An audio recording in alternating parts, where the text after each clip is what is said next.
Atceries, ka Latvijā bija slavenā Kristene Stjorte, un viņa šeit uzņēma filmu. Toreiz visas ziņas bija pilnas ar to, un visi viņu satika, nu visi ne, bet tie, kas viņu satika, tie satika.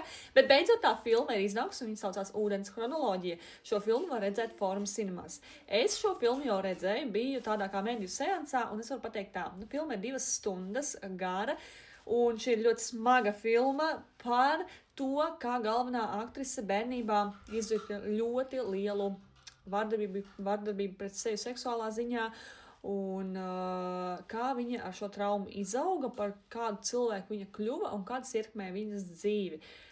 Ļoti tiešām tāda smaga filma ar visiem tiem skatiem, ar atkarībām, ar visām tām narkotikām, ar visu alkoholu, ar visām tām izvietošajām sekām. Ja jums patīk tādas nopietnas, smagas filmas, kurās jūs varat pāanalizēt par dzīvi, varbūt jūs kaut ko savilksiet kopīgu ar sevi, es nezinu. Tā ir tāda filma, kur, principā, cilvēks degradējās, beigās jūs redzēsiet, kas notiks beigās, bet ļoti tāda degradējoša dzīve.